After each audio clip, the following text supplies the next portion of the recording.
তবে হ্যাঁ, মা এবং বাবা হিসাবে আমরা যারা আছি, মুরব্বী যারা আছি, আমাদেরও অবশ্যই ভাবনা চিন্তা করা উচিত যে আমার সন্তানটা কতটা প্রেশারের ভিতরে থাকে অন্যের সন্তান, অন্যের মেয়ে, অন্যের কন্যাকে ঘরে আনার পরে। আমার সন্তান স্ত্রীর চাপে পড়ে আমাদেরকে ভালো করে দেখতে পারে না, অতএব আমাদের উচিত আমাদের সন্তানের মাথায় হাত বুলিয়ে সান্ত্বনা দেওয়া যে বাবা, তুমি আমার প্রতি সন্তুষ্ট আছো আমরা জানি, আমাদের প্রতি দুর্বল আছো তুমি আমরা জানি, কিন্তু তুমি আমাদের প্রতি সব কিছু করতে পারো না, কারণ তোমার স্ত্রীর চাপে পড়ে আমরা বুঝি। এটা বলে তাকে অন্তত সান্ত্বনা দেন। অথবা বাবা, তোমার ইনকাম হচ্ছে না আমরা জানি, অতএব তুমি আমাকে নিয়ে বা আমাদেরকে নিয়ে অত বেশি চিন্তা করার দরকার নেই, তুমি যতটা দাও তাতেই আমরা কি আছি, সন্তুষ্ট আছি। এটা বলে সন্তানকে একবার সান্ত্বনা দিয়ে দেখেন, ওই সন্তান যতটুকু আপনার পিছনে খরচ করত, খরচটা আরো বাড়াতে থাকবে ইনশাআল্লাহ। আমরা যারা সন্তান আছি, আমরা যারা যুবক আছি, আমাদেরও দায়িত্ব নেওয়া উচিত। মা এবং বাবার কাছে আমাদের দুঃখ, আমাদের দুর্বলতা বলা উচিত, তাদের কাছে সময় দেওয়া উচিত, তাদের সাথে কথা বলা উচিত। আমরা মা আর বাবার সাথে কথা বলার সময় পাই না। আমাদের সময় কোন জায়গায়? চায়ের দোকানে আছে। আমাদের সময় কোন জায়গায়? আমাদের সময় ক্যারাম বোর্ডে আছে। আমাদের সময় কোন জায়গায়? ফেসবুক, হোয়াটসঅ্যাপে চ্যাট করার সময় আছে, শর্টস ভিডিও দেখার, স্ক্রোল করার সময় আছে, কিন্তু মা আর বাবার সাথে 10টা মিনিট কথা বলার সময় নাই। বলতে চাইছিলাম তাদের কাছে এরকম দুঃখ থাকে, বাবা ওই মোবাইলের ফেসবুকটা যদি আমি হতে পারতাম, মনে হয় তুমি আমার সাথে কথা বেশি বলতা। আমি যদি হোয়াটসঅ্যাপ হতে পারতাম, তাহলে মনে হয় তুমি আমার সাথে বেশি কথা বলতা, আমাকে সময় বেশি দিতে। মা আর বাবা আফসোস করে কথা বলে। আপনাকেও আমি এ কথাই বলতে চাইছিলাম, সন্তান মা আর বাবাকে অন্তত কোয়ালিটিপূর্ণ একটা সময় দেন। আমি আর আপনি সন্তানকে সময় দিয়েছি, স্ত্রীকে সময় দিয়েছি, কুটুম আত্মীয়কে সময় দিয়েছি, কিন্তু মা বাবাকে সময় দেই। এ কথাগুলোকে এত বেশি পরিসরে কেন বলেছি? কারণ এই জায়গাতে আসতে গেলে হতে হবে কি, নেককার সালেহ সন্তান। আল্লাহ পাকের রাসূল করিম সাল্লাল্লাহু আলাইহি ওয়াসাল্লাম তিনি বললেন, মানুষ যখন মৃত্যুবরণ করে তার আমলনামাটাকে আবার নতুন করে খোলা হয়। কোন সময় খোলা হবে? সন্তানকে যখন আমি আর আপনি বানিয়ে যাব আওয়ালাদিন সালিহিন ইয়াদউলা, সন্তানকে নেককার সালেহ সন্তান বানাতে হবে। এটার প্রতিও দলিল দেওয়া হয়েছে। নবী ইব্রাহিম আলাইহিস সালাতু ওয়াস সালাম তিনি যখন নিঃসন্তান অবস্থায় ভুগেছেন দীর্ঘ 80 থেকে 82 বছর যাবত, যখন কোনো তার সন্তান হলো না, সারা স্ত্রী নামক এনার পক্ষ থেকেও কোনো সন্তান আসে না, হাজেরা স্ত্রী নামক এনার পক্ষ থেকেও কোনো সন্তান আসে নাই। আল্লাহর কাছে তিনি বারবার বারবার একটি দোয়া তিনি আল্লাহ পাকের কাছে করতেন। ওই দোয়াটা তিনি আল্লাহর কাছে করতেন, রব্বি হাবলি মিনাস সালিহিন, ও রব্বুল আলামিন তোমার কাছে প্রার্থনা জানাই, তোমার কাছে ভিক্ষা চাই, আল্লাহ আমাকে যদি কোনো সন্তান দিতে হয়, যদি সন্তানের সুসংবাদ আমি আল্লাহ আমাকে তুমি যদি আল্লাহ দাও, তাহলে আমাকে অবশ্যই অবশ্যই কন্যা সন্তান লাগবে। এটা আমি আল্লাহ বলি না, আমি নবী ইব্রাহিম আলাইহিস সালাতু ওয়াস সালাম আল্লাহ তোমার কাছে বলি না আমার একটা পুত্র সন্তান লাগবে, এটাও আমি বলি না। নবী ইব্রাহিম তিনি বললেন, রব্বি হাবলি মিনাস সালিহিন, আল্লাহ তুমি আমাকে একটা নেক এবং সুসন্তান দান করো। সৎ সন্তান চাইতেন আল্লাহর কাছে। আমরা আল্লাহর কাছে দোয়া করেছি, আল্লাহ 3টে মেয়ে দিয়েছো, এবারে অন্তত একটা বংশের বাতি জ্বালানোর জন্য একটা বেটা সন্তান দাও। কানা খোড়া কুজো যাও একটা হলেই হবে, এইটা দোয়া। আর ও সত্যিই জন্ম নিয়েছে একটা পুত্র সন্তান, আসার পরে এই যুবক হয়েছে আর বংশের বাতি এমন জ্বালানো জ্বেলেছে 14 গোষ্ঠীর কেতায় আগুন লেগে গেছে। মানে ও আর একজনের হাত ধরে টেনে নিয়ে বের হয়ে চলে গেল। এই কি সম্মান রেখেছে? এই বেটা সন্তান চেয়েছিল আল্লাহর কাছে। সমাজের বুকে আজকের এরকম হয়ে গেছে, গার্লফ্রেন্ড বয়ফ্রেন্ড না থাকলে ইউনিভার্সিটি কলেজগুলোতে যেন সম্মান থাকে না। ও একলা এসে তাহলে মনে হয় ওর সমস্যা আছে। আবার বিয়ের সময় আরো এক জ্বালা, যদি দাবি করে তো সমস্যা কি, এর পরিবারের শিক্ষা ভালো না। আবার যদি দাবি না করে ছেলেটার মনে হয় কোনো সমস্যা আছে, নাহলে দাবি করে না কেন? মানে এ দাবি করলেও জ্বালা, না দাবি করলেও সমস্যা আছে। আল্লাহ পাক রব্বুল আলামিন এই রকম চিন্তাধারা থেকে আমাদের সকলকে যেন মুক্ত করেন, পড়িয়া আমিন। আল্লাহ পাক রব্বুল আলামিন তিনি বললেন, নেককার সন্তান যারা হবে, এই নেককার সন্তান যদি মার বাবার জন্য যদি দোয়া করতে থাকে, যদি কবরের কাছে গিয়ে যদি জিয়ারত করে, কেঁদে কেঁদে যদি আল্লাহর কাছে কবর জিয়ারত করে বলে, আল্লাহ আমার মায়ের কবরটাকে, আমার বাবার কবরটাকে আযাব মুক্ত করে দাও, আমার মায়ের কবরটা কোন হালাতে আছে জানি না, আল্লাহ আমার মায়ের কবরটাকে তুমি জান্নাতের বাগান বানিয়ে দাও। ও শুধু নিজের ভাষাতেই বলবে। আল্লাহ পাক বলেন, ইন্নাহু আলিমুম বিযাতিস সুদূর উদউনি আস্তাজিব লাকুম। বান্দা তোর অন্তরের খবর আমি আল্লাহ জানি, অতএব যা চাইবি আমি আল্লাহ সেটাই কবুল করে নেব। সুবহানাল্লাহ বলবেন না? আল্লাহ পাক রব্বুল আলামিন এমন সত্তা, সে আল্লাহ বললেন, বান্দা মায়ের জন্য কি চাইবি, বাবার জন্য কি চাইবি, আমি আল্লাহ রেডি আছি। আমি আল্লাহ হলাম এমন সত্তা, পৃথিবীর মানুষ গুনাহ করার পরে, অন্যায় করার পরে তার কাছে যদি গিয়ে কিছু চাই, তো ওই মানুষটা তাকে খোঁচা দিয়ে কথা বলে, তুমি আমার কাছে এসছো, তুমি অমুক দিন এটা বলেছিলে না, মনে আছে? দেখো আজকে আমার কাছেই আসতে হয়েছে। ওই যে বিপদে পড়লে আমার কাছে আসতে হয়েছে, গুতোয় না পড়লে বিড়েল গাছে ওঠে না। তোমার দিন শেষে আমার কাছে আসা লাগলো, কি লাভ হয়েছিল অমুক দিন আমাকে এই সেই অপমান করে? দেখেন, কথা বলতে চাইছিলাম, মানুষের কাছে ন্যূনতম কোনো রকম অন্যায় করলে, তার কাছে কোনো উপকার চাইতে গেলে সে কি করে? খোঁচা দেয়, খোঁটা দেয়। কিন্তু আল্লাহ কি বলছেন? বান্দা পৃথিবীতে অনেক অন্যায় করেছিস, অনেক গুনাহ করেছিস, সমস্ত গুনাহগুলো করার পরে আমি আল্লাহর কাছে একবার সারেন্ডার হয়ে যা এবং বলে দে, আস্তাগফিরুল্লাহাল্লাযী লা ইলাহা ইল্লা হুয়াল হাইয়ুল কাইয়্যুম ওয়া আতুবু ইলাইহি। বান্দা আমি আল্লাহর কাছে একবার এসে বল, আল্লাহ আমি গুনাহ করেছি, অন্যায় করেছি, তওবা করছি, এখন আমি আর দ্বিতীয় কোনোদিন অন্যায়ের পথে আর পা বাড়াবো না। এই গুনাহ থেকে আজ থেকে আমি মুক্ত হয়ে গেলাম। আল্লাহর কাছে, আমি আল্লাহর কাছে যখন ক্ষমা চেয়ে নিবি, আমি আল্লাহর কাছে যখন মাপ চেয়ে নিবি, এটা কি চলছে মেহমানদারিটা? এই যে এই যে এই যে আমাদের দিকে, আমার দিকে তাকাও, কথা শুনে না, এইদিকে চা যদি দিতে হয় এখানে জমা রাখো, আমি দিতে বললে দেবে, কারো ঠান্ডা লাগছে না অত।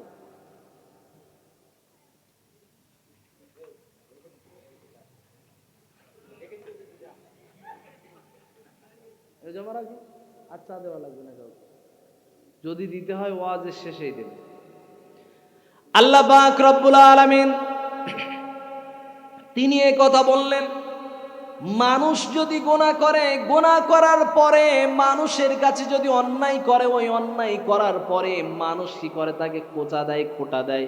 কিন্তু আমি আল্লাহ তোমাকে সম্পূর্ণ আশ্বস্ত করলাম, লা তাকনাতু মির রাহমাতিল্লাহ।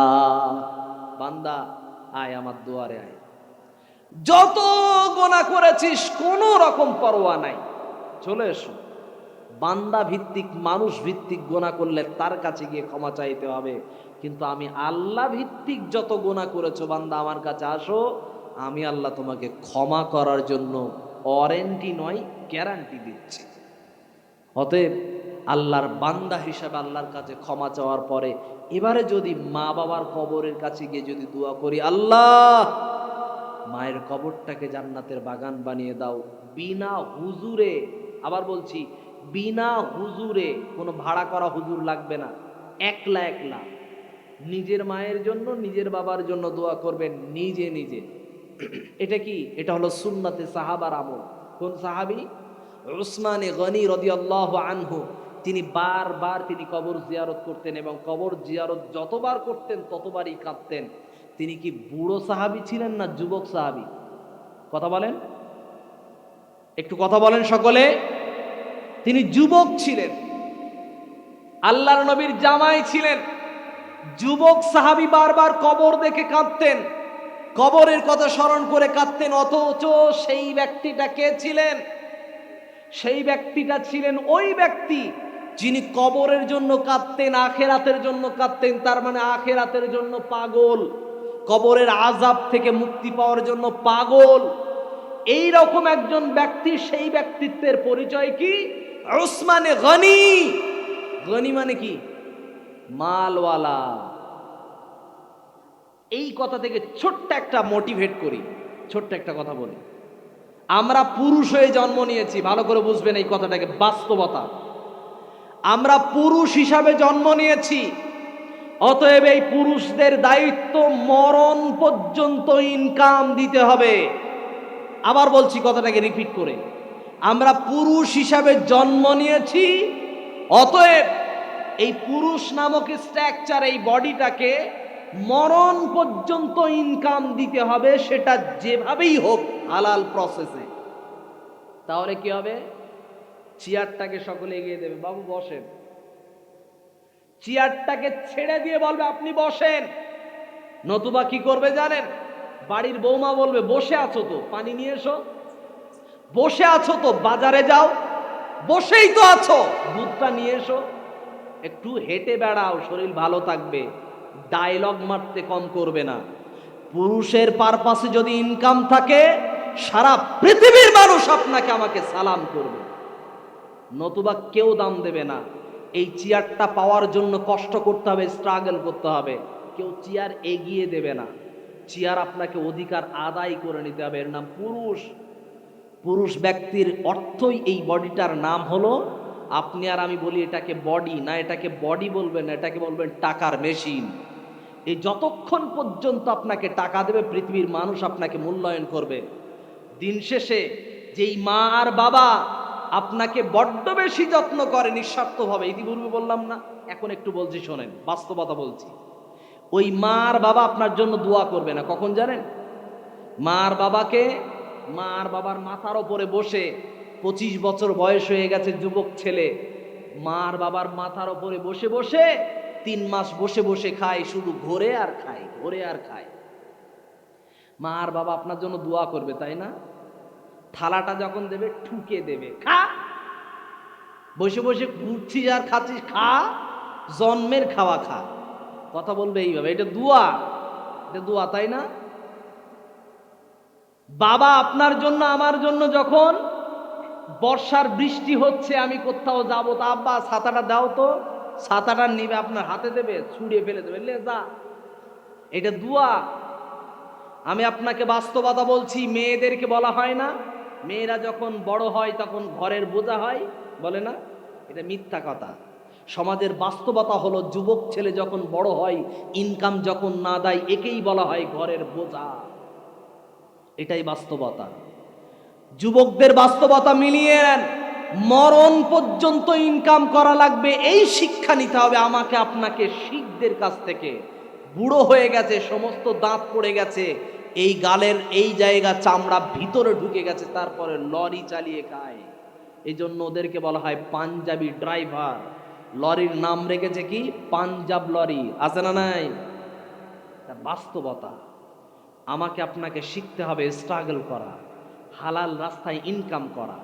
আপনাকে কথাই বলতে চাইছিলাম, ইনকাম করেন, আপনি আমি ভালো থাকবো।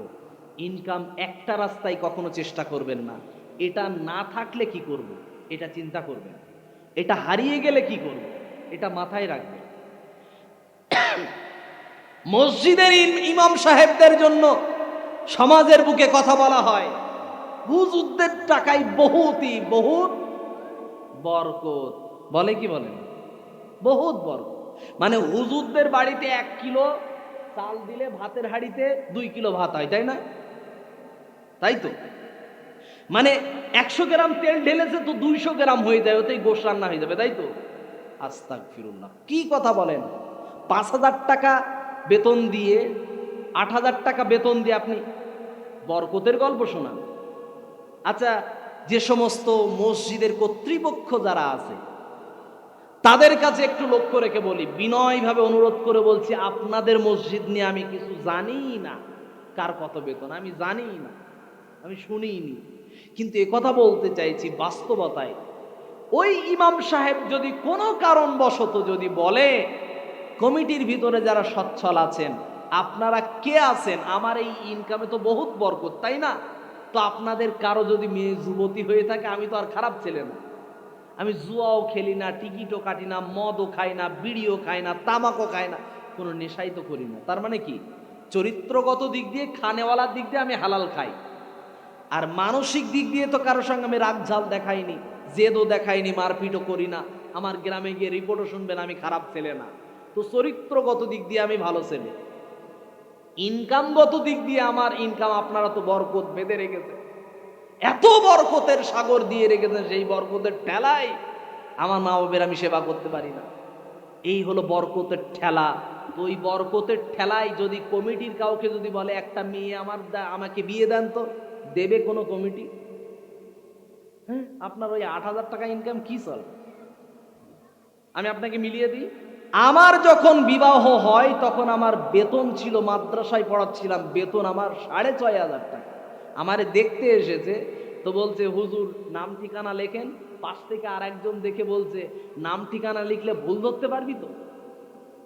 আর একজন বলছে, নাম ঠিকানা যে লিখবে তো তুই ভুল ধরতে পারবি তো? ও তো মাদ্রাসার মাস্টার, তুই কোথায় ভুল ধরবি? ওর নাম ঠিকানা লিখতে বলছে। তারপরে বললো, ওই যে বেতন, ওতে কি চালাবে?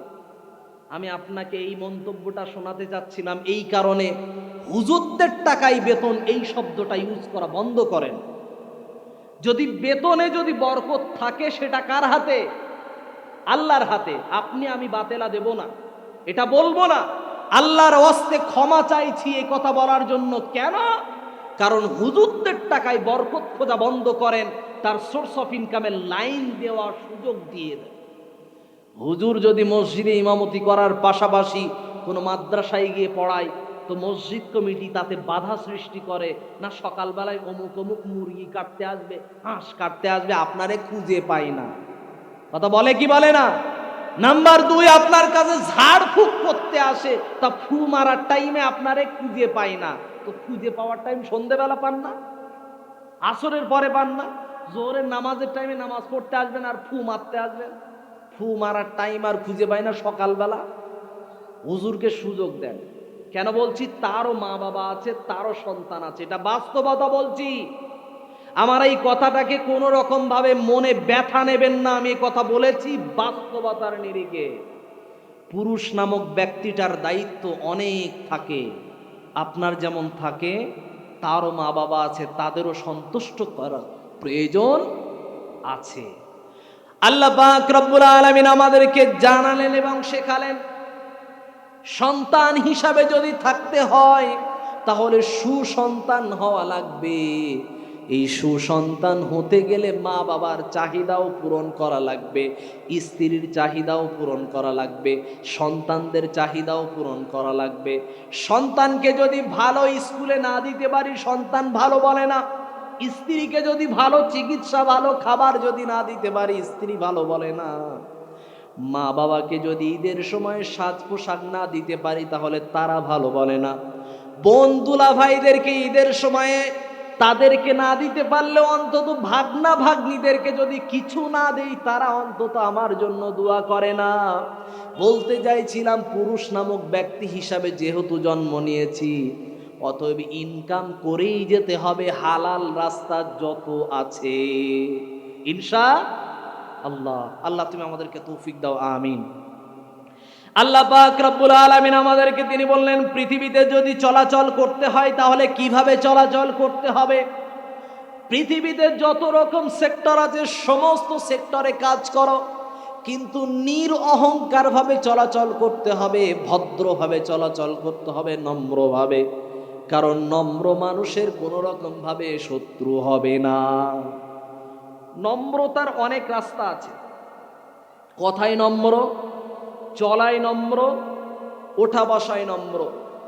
মানুষের সঙ্গে যত রকম আচরণগত দিক আছে সব জায়গায় নম্র হতে হবে। কারণ আল্লাহ পাক রব্বুল আলামিন তিনি বললেন, অহংকারের বৈশিষ্ট্য কার ভিতরে ছিল? এক, ইবলিস কিন্তু ধ্বংস হয়েছে, জান্নাত থেকে বিতাড়িত হয়েছে, অন্য কোনো কারণ ছিল না। তার কারণ কি আল্লাহর হুকুম অমান্য ছিল? এইটাই? এটা শুধু না, ভালো করে বুঝবেন। ইবলিসকে আল্লাহ বলল, আদমের সামনে সিজদা করো। তো ইবলিস উত্তরে কি বলেছিল? ইবলিস উত্তরে বলেছিল, আমি মাটির তৈরি নই, আমি আগুনের তৈরি, আমার গতি কোন দিকে? উপরের দিকে। তার যুক্তি কিন্তু সঠিক ছিল। এই যুক্তিটা ওই সময়ে দেখানোটা সঠিক হয়নি। ওই যে সময় ছিল, ওর টাইমিংটা সঠিক ছিল না। ওর টাইমিং যে সময় ছিল, ওই সময় আল্লাহর সামনে দেখানোটা ছিল অযৌক্তিক ছিল। আল্লাহ আদেশ করেছে আদমের সামনে সিজদা কর, মাথা নত কর, এটা আল্লাহর আদেশ মানতে হতো, এক সময় যুক্তি দেখাতে হতো। আল্লাহর আদেশ মেনে নিয়ে ও সময় সিজদা করাটাই ছিল যুক্তিসঙ্গত।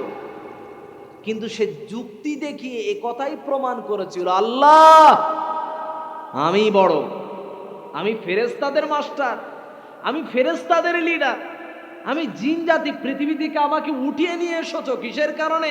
আমার বহু ইবাদতের কারণে। তুমি তো আমাকে এমনি এমনি আনো নাই। এটা কি? ইবাদতের উপরে দাঁড়িয়ে অহংকার। তুই ইবাদত নিয়ে অহংকার করলে আমার সামনে? আবার কি, আমার বিদ্যার যোগ্যতায় আমাকে এখানে বসিয়েছে, এই চেয়ারটা এমনি বসিয়েছ? আমার বিদ্যার যোগ্যতায় বসিয়েছ। তো তার ভিতরে কি ছিল? বিদ্যার অহংকার। আল্লাহর সামনে যখন সিজদা করতে বলল, সে যুক্তি দেখিয়ে বলল, ওই সৃষ্টি তো মাটির, ওর গতি নিচে, আমার গতি উপরে। তার মানে আল্লাহর সৃষ্টির প্রতি কি দেখিয়েছে? তুচ্ছ করেছে। আল্লাহর সামনে নিজের যুক্তির গতি দেখিয়ে সে অহংকার করেছে। তো আল্লাহ এই অহংকারকে কখনো ভালোবাসেন না, আল্লাহ পছন্দ করেন না। অহংকার হলো আল্লাহর গায়ের চাদর। এই চাদরটা মানুষ যখন অহংকার করে তো আল্লাহর ওই চাদরে টান পড়ে। আল্লাহ তখন এটা পছন্দ করেন না। এটা আল্লাহর সৌন্দর্য, অহংকার আল্লাহর সৌন্দর্য, আপনি ওটা নিতে পারবেন না। আল্লাহ পাক রব্বুল আলামিন তিনি বললেন সূরাতুল লোকমানের 18 নম্বর আয়াতে আল্লাহ বললেন, ওয়ালা তামশি ফিল আরদি মারহা ইন্নাল্লাহা লা ইউহিব্বু কুল্লা মুখতালিন ফখুর। আল্লাহ পাক রব্বুল আলামিন তিনি বললেন, তোমরা জমিনের উপরে অহংকারের সাথে চলাফেরা করো না, এবং তোমরা কোনো রকম ভাবে আল্লাহর সামনে দাম্ভিক আচরণ করো না, অহংকারী হইও না। আল্লাহ পাক রব্বুল আলামিন তিনি নিষেধ করলেন।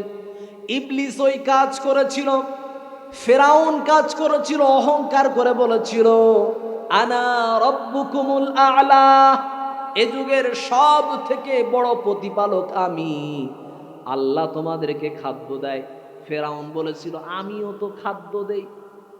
আমাদের সমাজের বর্তমান নেতারা বলে না, আমি রেশন দেই, আমি 2 কিলো দেই, আমি 5 কিলো দেই, আমি 80,000 রেশন দিয়েছি। এবার বাতেলা মেরে মেরে বলে, আমি আবার উন্নয়ন করেছি। তোমার উন্নয়নের ঠেলায় মানুষ রেশনের লাইনে প্রতি মাসে মাসে গিয়ে লাইনে দাঁড়িয়ে থাকে, আর তুমি বলো উন্নয়ন করেছি। এটা তোমার উন্নয়ন? এটা উন্নয়নের ঠেলা হলো। এত উন্নয়ন করেছে, প্রতি মাসে মাসে ট্রেন অ্যাক্সিডেন্ট হয়। এই আজকে আবার ট্রেন অ্যাক্সিডেন্ট হলো। এত উন্নয়ন, এটা উন্নয়নের ঠেলা বলে? কই আগে তো এত অ্যাক্সিডেন্ট ছিল না, তখন তো এত প্রযুক্তি ছিল না, এত ইন্টারনেট সিস্টেম ছিল না, এত ফেসবুক সিস্টেম ছিল না, এত আপডেটেড ছিল না, তখন এত অ্যাক্সিডেন্ট ছিল না কেন? এখন এত বেশি অ্যাক্সিডেন্ট হচ্ছে কেন? তোমাদের শিক্ষার যে কত গতি আমাদের দেখা হচ্ছে। তো রবিবারের দিন যার সার্টিফিকেট বের করা হয় তার শিক্ষা যোগ্যতা কোন জায়গায় আছে আমরা বুঝে গেছি। কথা ঠিক বলিনি? আমাদের দেশের যিনি বড় মাতা, সবার থেকে বড় মাতা, ওই মাতার সার্টিফিকেট, গ্রাজুয়েশন পাশ করার সার্টিফিকেট বের করেছে কোন দিন? রবিবার। ইনি শিক্ষিত, এটা আমাদের বিশ্বাস করতে হবে। হ্যাঁ, মেনেই নিয়েছি, কিছু করার নেই। তো সবাই তো নির্বাচন করে ওখানে পাঠিয়েছে। এই জন্যই বিশ্বনবী তিনি বলছেন, এই যে বর্তমান সময়ের যে রাজনৈতিক প্রেক্ষাপটের যে সিস্টেম, রাজনীতি করা, এই সেকুলারিজম রাজনীতি স্পষ্ট ইসলামের ভিতরে হারাম, হারাম, হারাম এবং হারাম। কিন্তু আমরা ভোট দিই কেন? আমরা দিতে বাধ্য। এদেশে যেহেতু বসবাস করছি, তাই এই প্রক্রিয়ায় আমরা চলতে বাধ্য হয়েছি, নতুবা সুযোগ থাকলে আমরা এতে যেতাম না। আল্লাহ পাক রব্বুল আলামিন তিনি বললেন, অহংকার করা যাবে না। তুমি আমি বলেছি যে চাল আমি দেই, খাদ্য আমি দেই, বিদ্যা আমি দেই, এত কিছু তুমি আর আমি দাবি করেছি, নেতা হিসাবে হোক অথবা যেভাবেই হোক দাবি এ কথা করেছি, কিন্তু অহংকার কোনোভাবেই করা চলে না। অহংকার ব্যক্তিকে আল্লাহ পাক রব্বুল আলামিন তিনি পছন্দ করেন না। বিশ্বনবী সাল্লাল্লাহু আলাইহি ওয়াসাল্লামের বৈশিষ্ট্য ছিল, তিনি যখন জমিনে হাঁটতেন তখন তিনি নিচের মানুষদেরকে খেয়াল রাখতেন। আমাদের সমাজের যুবক হোক অথবা একটু টাকাওয়ালা হয়ে গেছে, ওর বুকটা তখন এরকম থাকে না, বুক হয়ে যায় এইটা। চলে কিভাবে? ও দেখে আকাশের দিকে, মানে নিজে কিছু আর দেখতে পায় না। ওই ইটে পা পড়ে না, কুত্তার গায়ে পা পড়েও কিছু দেখতে পায় না। বলতে চাইছিলাম, অহংকার না করে জমিন থেকে সৃষ্টি হয়েছে, জমিনের দিকে নজর রেখে চলো, তাহলে কাঁটা থেকেও বাঁচবে, হোঁচট খাওয়া থেকেও বাঁচবে, আর মানুষের বিপদ আপদও দেখতে পাবে। রাস্তার পাশে যে মানুষটা শুয়ে আছে, কম্বল নাই যার গায়ে, সামনে শীতকাল আসছে, তার আমার যে ইনকাম আছে দিন 500 টাকা অথবা 1000 টাকা, তার থেকে পুরো মাসের 1000 টাকা দিন থেকে একদিনের একটা পারিশ্রমিক 5টা গরিবের গায়ের কাঁথা বা কম্বলের ব্যবস্থা আমি করতে পারি না? অবশ্যই পারি। আমরা শুধু মানসিকভাবে একটু পরিবর্তন আনলেই পেরে যাব ইনশাআল্লাহ। রাস্তার পাগলদের একদিনের একটু খাবারের ব্যবস্থা করতে পারি না? তারা এই দেশেরই তো মানুষ, তো এদেশেরই সন্তান। সে কোন ধর্মের জাতপাত দেখার দরকার নেই। ক্ষুধার কোনো ধর্ম হয় না, বস্ত্রের কোনো ধর্ম হয় না, চিকিৎসার কোনো ধর্ম হয় না, শিক্ষার কোনো ধর্ম হয় না, এখানে রাখতে নাই। আইন আদালতের কোনো ধর্ম রাখতে নাই। যদি ধর্ম জাতপাত দেখতে যায় তাহলে ওই আইন আদালত আর ভালো থাকবে না, সুস্থ থাকবে না। যেই শিক্ষা অঙ্গনে ধর্ম নিয়ে টানা হ্যাচড়া করা হবে, সেই শিক্ষা অঙ্গনে নতুন করে সুন্দরতম এই দেশের যে কারিকুলাম আছে, শিক্ষার কারিকুলাম, ওই সুন্দর কারিকুলাম আর রাখতে পারা যাবে না। আমি আসছিলাম মূল কথায়, অহংকারের পথে পা বাড়ানো যাবে না। যদি পা বাড়ায় তাহলে হবে কেমন? হবে ফেরাউনের মতো ধ্বংস হবে, ইবলিসের মতো ধ্বংস হবে। আল্লাহ রসুল তিনি রাস্তায় হাঁটতেন কিভাবে? তিনি যখন রাস্তায় হাঁটতেন তো শিশুদের মাথায় হাত বোলাতেন। আমাদের মসজিদে যখন বাচ্চারা নামাজ পড়তে আসে, আমাদের মুরব্বীরা এত শান্তভাবে কথা বলে, এইটা শান্তভাবে কথা বলা। বাচ্চাদেরকে ধমক দেন কেন? এরা আগামীর ভবিষ্যতে যদি নামাজ পড়ে এরাই তো পড়বে, তো প্র্যাকটিস না করতে দিলে কোথায় যাবে? ওরে প্র্যাকটিস তো করতে দেন। ও বাড়িতে খেলাধুলো করার সুযোগ পায় না, মসজিদ একটা খুব বড় জায়গা, ও খেলা করার জায়গা মসজিদকেই মনে করেছে, তোকে খেলাই করতে দেন না। বাচ্চারা নামাজির সামনে দিয়ে গেলে নামাজ নষ্ট হয় না। কথাটাকে আবার কোট করে নেন, আবার বলছি, বাচ্চারা নামাজির সামনে দিয়ে গেলে নামাজ নষ্ট হয় না। পশু যদি নামাজির সামনে দিয়ে যদি যায়, নামাজ নষ্ট হয় না। পশু যেমন বিবেকহীন, বাচ্চারাও তেমন বিবেকহীন। তো পশুদের সঙ্গে বাচ্চাদের আমি মিল করাচ্ছি না, বলতে চাইছিলাম ওরা যেমন অবলা, অবুঝ, বাচ্চারাও তেমন অবলা অবুঝ, এদেরকে নামাজে আসতে দেন। বাচ্চাদেরকে শুধু রমজান মাসেই মসজিদে পাঠাবেন না ইফতার খেতে, তাহলে ওরা কি হয়ে যাবে? ভক্ষক হতে শিখবে, রক্ষক হতে শিখবে না। সারা বছর প্রতিটা নামাজে না হোক, 2 ওয়াক্ত 1 ওয়াক্ত 3 ওয়াক্ত নামাজে পাঠান, প্র্যাকটিস হোক। তারা নামাজ শুনতে শুনতে দেখতে দেখতে শিখে যাবে। কিন্তু নামাজে আসা যদি নিষেধ করে দেই, ও কিছুই শিখতে পারবে না। আল্লাহ রসুল সাল্লাল্লাহু আলাইহি ওয়াসাল্লাম তিনি বাচ্চাদের সঙ্গে সুন্দর আচরণ করতেন। ওমরে ফারুক রাদিয়াল্লাহু আনহু তিনি যখন খেলাফতের দায়িত্ব পেলেন, তিনি যখন কোনো ব্যক্তিকে যখন চাকরিতে রাখবেন, কোন ধর্ম মন্ত্রণালয়ের হোক অথবা কোনো একটা মন্ত্রণালয়ের একটা দায়িত্ব অথবা মন্ত্রিত্বের দায়িত্বে রাখবেন, তো ওই ব্যক্তিটাকে যাচাই করার জন্য ধৈর্য শক্তি কতটা আছে, এই ধৈর্য শক্তিটাকে যাচাই করার জন্য একটা ওয়ে তিনি পরীক্ষা করতেন।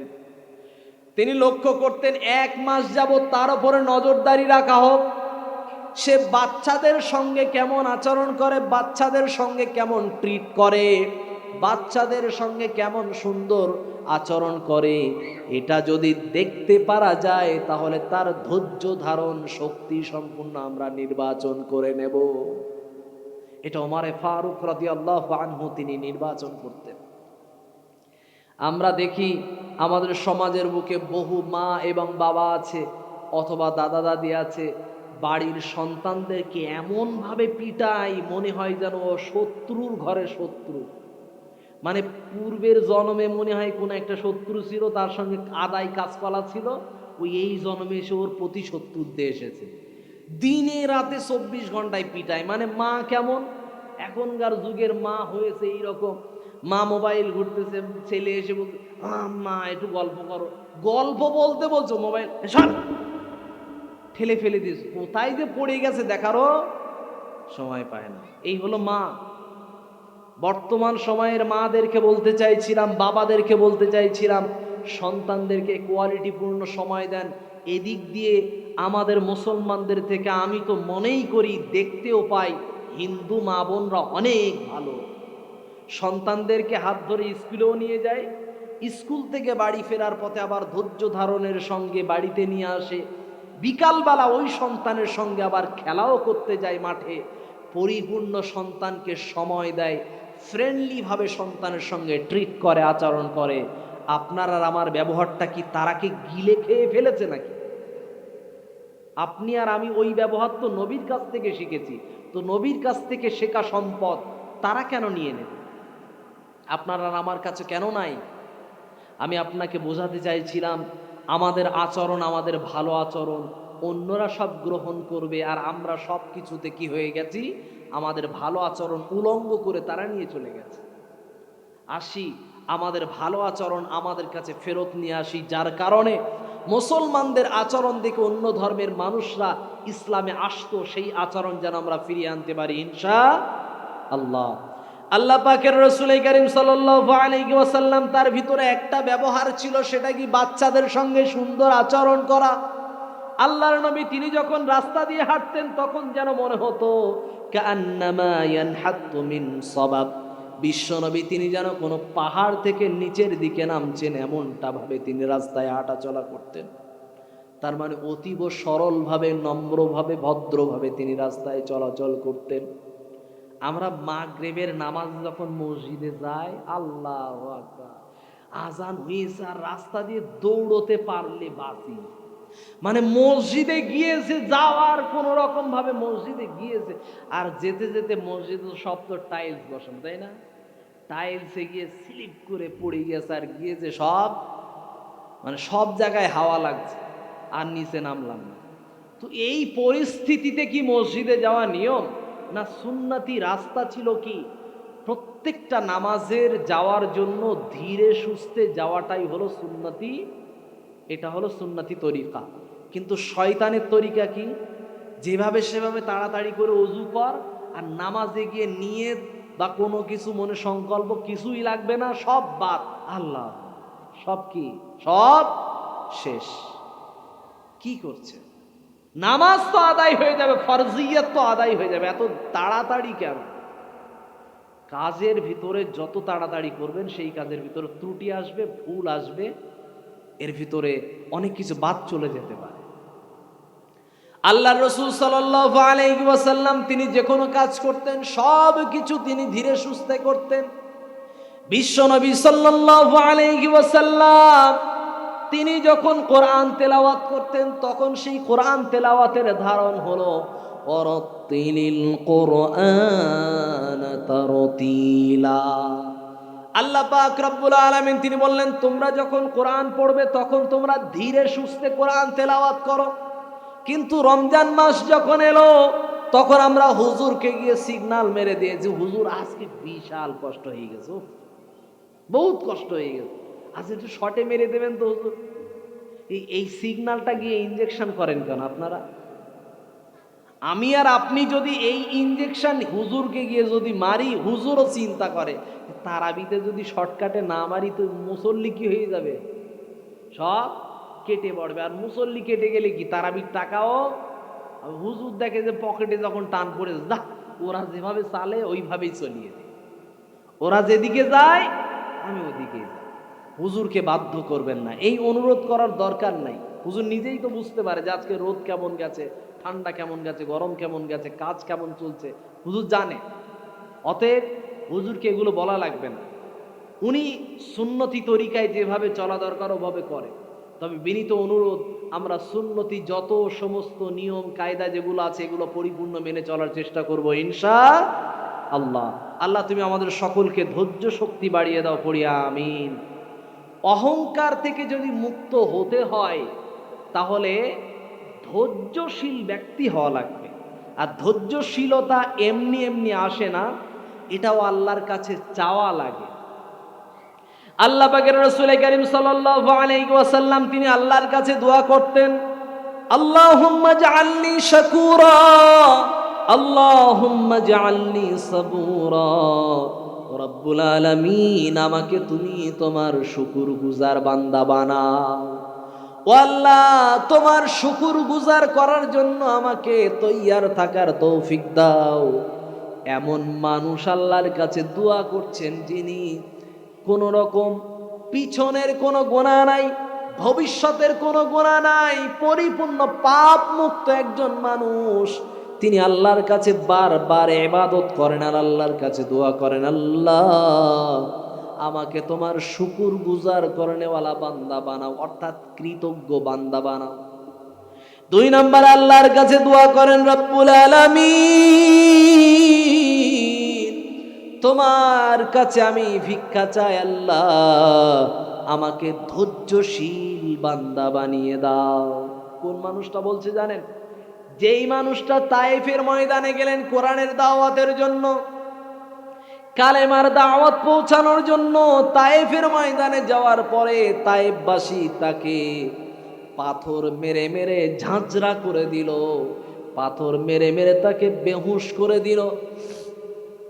তারপরেও বিশ্বনবী সাল্লাল্লাহু আলাইহি ওয়াসাল্লাম তিনি এমন একজন মানুষ, সে সময় আল্লাহর ফেরেশতারা এসে বলল, নবী আপনি অনুমতি দেন ওদেরকে 2 পাহাড় এনে ওদেরকে সম্পূর্ণ পিষ্ট করে ছাতু বানিয়ে দেব, পাউডার বানিয়ে ফেলবে, এমন ভাবে অনুমতি চাইলেন বিশ্বনবী। তিনি বললেন ওরা অবুঝ, ওরা আমাকে চিনতে পারে নাই। আল্লাহর রহমতের ফেরেশতারা তোমাদের কাছে আমি বলি, ও রব্বুল আলামিন ওদের জন্য আমি দোয়া করি, ওরা আজকে আমাকে হয়তো চিনতে পারে নাই, আমার কালেমাকে চিনতে পারে নাই, বুঝতে পারে নাই, কিন্তু পরের প্রজন্ম হয়তো আমার কথাকে মেনে নেবে। নবী সাল্লাল্লাহু আলাইহি ওয়াসাল্লাম তিনি ধৈর্য ধারণ করে তিনি পরের প্রজন্মের জন্য অপেক্ষা করলেন। বিশ্বনবী তিনি বদদুয়া করেননি তাৎক্ষণিকভাবে, তিনি চিন্তা করলে প্রতিশোধ নিয়ে নিতে পারতেন। আল্লাহ রাসূল বললে সাথে সাথে তাদের ওখানে ভূমিকম্প সৃষ্টি হয়ে শেষ হয়ে যেত, তারা নবী করেননি। অন্যান্য নবীরা ধৈর্যহারা হয়েছে। যদি বলা হয় ফেরাউনের যুগের নবী নবী মুসা আলাইহিস সালাতু ওয়াস সালাম তিনি মাঝে মধ্যে মেজাজ হারিয়েছেন। মেজাজ হারিয়ে কাকে চড় মেরেছেন? কিবতীবাসীর একজনকে চড় মেরে হত্যা করে ফেললেন। মরে গেল। ইনসাফ করতে গিয়ে একজনকে চড় মারলেন, ইনসাফ বিচার করতে গিয়ে একজনকে চড় মারলেন, মরে গেল। ইনসাফ বিচার মানে একজন বানু ইসরাইলের ব্যক্তি কাঠ কেটে নিয়ে তিনি বাড়ি ফিরছেন, এমন সময় ফেরাউনের একজন প্রজা, ফেরাউনের একজন ভক্ত, সে এসে বলল, তোর কাঠগুলো কোথায় নিয়ে যাচ্ছিস? জঙ্গলের কাঠ কেটে কষ্ট করে কেটেছিস তো কি হয়েছে? ওই কাঠগুলোকে এখানে রেখে যা, আমাকে ওর থেকে হিস্সা দে। কি দিতে হবে? হিস্সা দিতে হবে। আমাদের সমাজে হিস্সা নেওয়া নেবি নাই না, একদম নাই। ফারাক্কা ওপার থেকে, ফারাক্কা যে নদী, ওপার থেকে জলসা করে ফিরছি, তো ফারাক্কা ব্রিজের ওপারেই আছে। জলসা করে ফেরার সময়ে ওই ফারাক্কা ব্রিজ পার হতে একটা স্করপিও গাড়িতে করে পার হতে কতক্ষণ সময় লাগতে পারে? 2 থেকে 3 মিনিট। আচ্ছা 5 মিনিটই ধরলাম, 5 মিনিট। এই 5 মিনিট একটা ব্রিজ পার হওয়ার সময় লাগে। সেইখানে আমার ওই সময়ে রাত্রে টাইম ছিল 2টা বেজে 5 মিনিট, একটা ট্রেন ছিল। সেই ট্রেনটার সময়ের আগে